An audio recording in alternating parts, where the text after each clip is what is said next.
Alors, voici la solution à l'exercice numéro 7 de la page 28 du Benson chapitre 1, sur le onde optique physique moderne.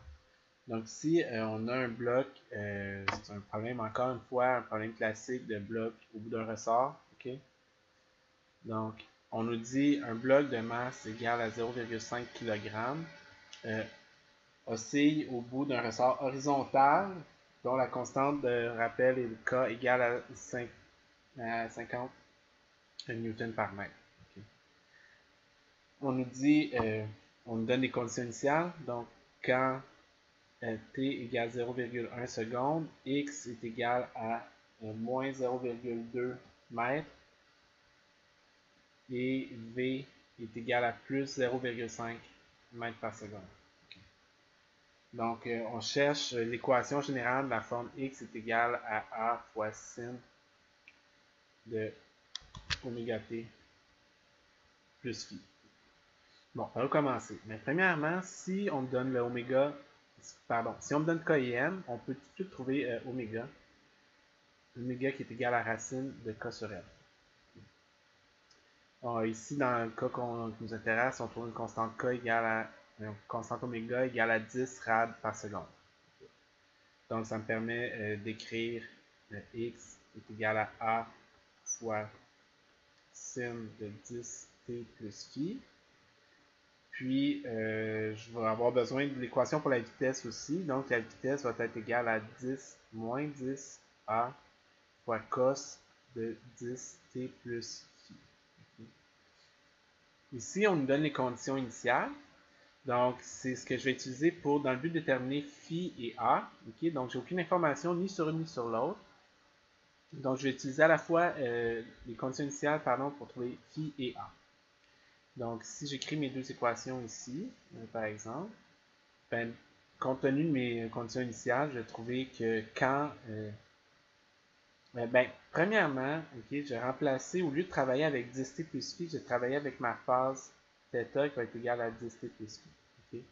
Donc, ça va me permettre d'écrire que, initialement, on nous dit quand t est égal à 0,1 seconde, x est égal à moins 0,2 cm,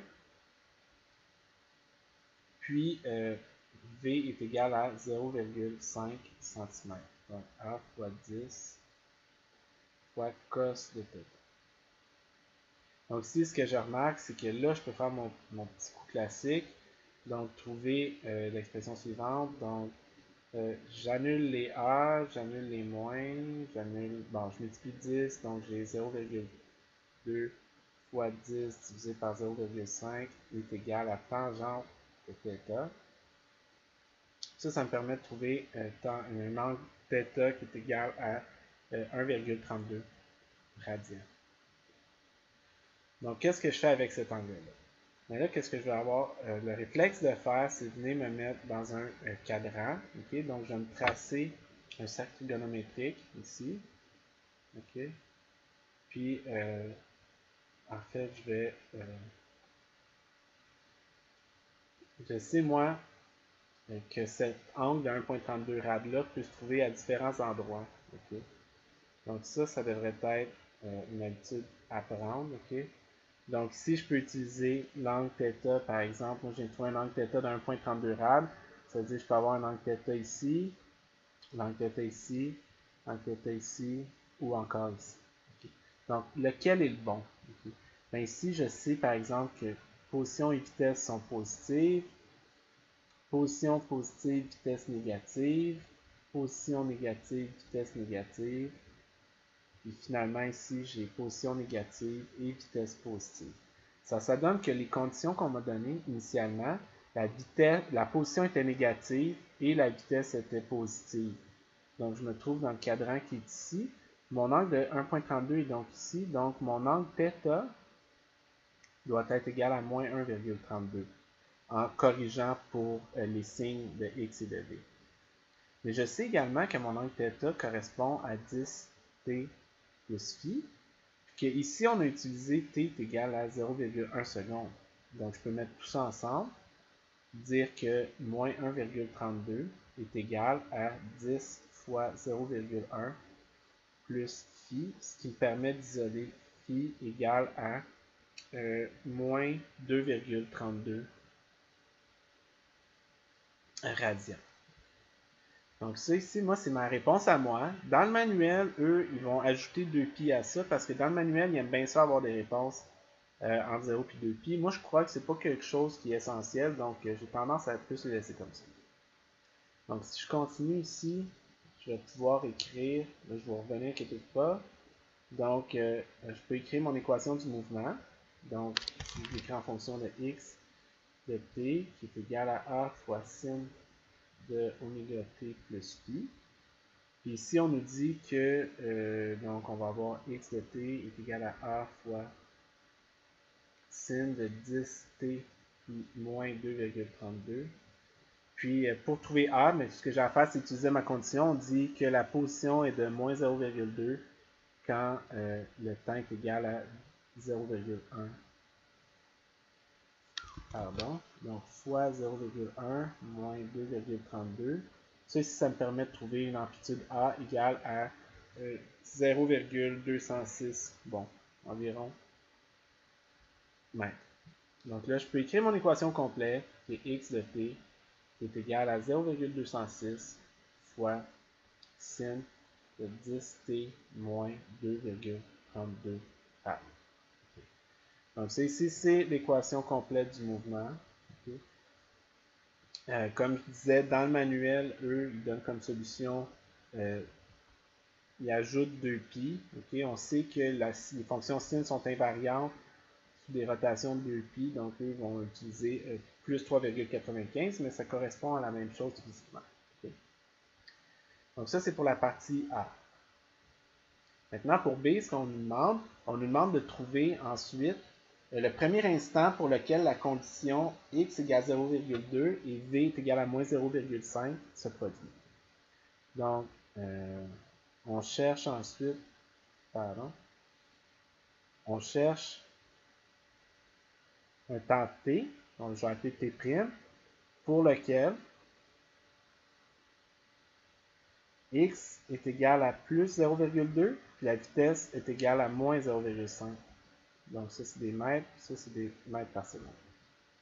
Bon, mais je vais utiliser ici, encore une fois, mon équation de x de t. Donc, je cherche 0,2 est égal à 0,206 multiplié par sin de un angle θ ici. Okay? Prenez l'habitude, remplacez l'argument dans le sinus par un angle θ. Ça devient facile de trouver un angle θ. Ici, dans ce cas-là, qui va être égal à environ 1,33 radians. Okay? Donc, je garde ça en mémoire 2 petites secondes. Puis après ça, je me demande à quel endroit est-ce que je peux aller placer ça dans mon diagramme de phase. Okay? Dans mon cercle trigonométrique. Donc, de la même façon, ici, je viens de trouver un angle θ maintenant qui est égal à 1,33 rad. Puis, ici, on veut la condition pour laquelle la position est positive et la vitesse est négative. Donc, à quel endroit est-ce que j'ai ça dans mon diagramme? Ben, c'est quand je suis ici. Okay. Donc, mon angle de 1,33 rad est ici, dans le fond. Fait que moi, mon oscillateur a débuté sa course à cet endroit-là. Okay. Puis, il va avoir avancé jusqu'à jusqu'à pi moins 1,33 radians. Okay. Donc là, si vous me suivez, ok, toujours, on avait commencé ici à moins 2, quelques. Okay, la constante de phase initiale que j'avais trouvée, c'est moins 2,32 radians, donc c'est en quelque part, je dirais, mettons, c'est pas important où exactement, mais supposons que c'est ici, à une phase ici de moins 2,32 rad. Puis nous, ce qu'on veut faire, c'est avancer donc, dans le temps jusqu'à ce qu'on rencontre notre condition pour la première fois. À ce moment-là, la phase est égale à pi moins 1,33 rad, ce qui donne environ 1,82. Okay. Donc, c'est ça qu'on va utiliser. Donc, ici, je vais juste me faire un petit peu de place. Je sais que c'est peut-être pas super clair, là, ça fait un paquet de lignes, mais je vous invite à regarder ça attentivement. Okay? Donc, si je reviens ici, je vais me faire un petit trou. Bon, ici. On dit donc, on veut se rendre à une phase on veut se rendre à une phase de pi moins 1,33 égale à 1,82. Puis ça, c'est égal à 10t moins 2,32. Donc, je peux tout simplement isoler t ici, qui correspond à 0,414 secondes.